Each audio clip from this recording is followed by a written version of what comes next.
સુરત જિલ્લામાં એસઆઈઆરની કામગીરીને લઈ જિલ્લા ચૂંટણી અધિકારી ડોક્ટર સૌરભ પારકી દ્વારા પ્રેસ કોન્ફરન્સ યોજાઈ હતી। તેમણે જણાવ્યું કે 4 નવેમ્બર 2025 થી 14 ડિસેમ્બર 2025 દરમિયાન બીએલઓ દ્વારા ફોર્મ ભરવાની કામગીરી કરવામાં આવી, જેમાં 25,05,311 મતદારોનું મેપિંગ થયું છે, જ્યારે 11,17,882 મતદારોનું મેપિંગ થઈ શક્યું નથી।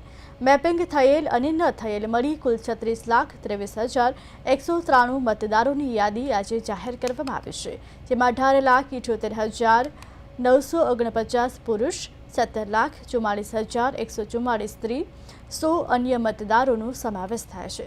મેપિંગ ન થયેલા મતદારોને 19 ડિસેમ્બર 2025 થી 10 ફેબ્રુઆરી 2026 દરમિયાન નોટિસ આપવામાં આવશે। ત્યારબાદ એઈઆરઓ દ્વારા સુનાવણી યોજાશે।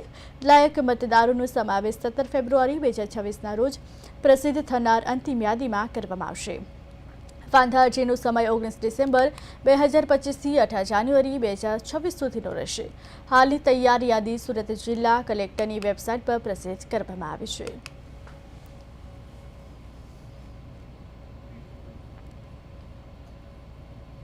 एक 1/26 લાયકાતની તારીખના સંદર્ભમાં મતદાર યાદીનું સ્પેશિયલ ઇન્ટેન્સિવ રિવિઝન જે એસઆઈઆર કાર્યક્રમ છે એ જાહેર થયું છે અને એના ભાગરૂપે આપણે જે પહેલો તબક્કો છે જેમાં એન્યુમરેશન ફોર્મ્સ આપણે બધાને વેચ્યા હતા અને એના પાસેથી ફોર્મ્સ આપણે જે પાછળ લીધા હતા એ તબક્કો આપણો પૂર્ણ થયો છે અને આજ રોજ આપણે ડ્રાફ્ટ મતદાર યાદી છે એ પ્રસિદ્ધ કરીએ છીએ।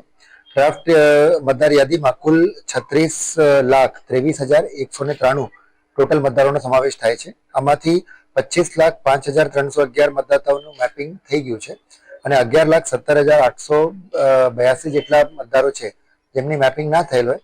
હવે આગળના તબક્કે આ બધા જ નોન મેપિંગ મતદારોને નોટિસ આપવામાં આવશે અને પુરાવો જે છે એક એડિશનલ ઈઆરઓની સમક્ષ જે છે પુરાવો રજૂ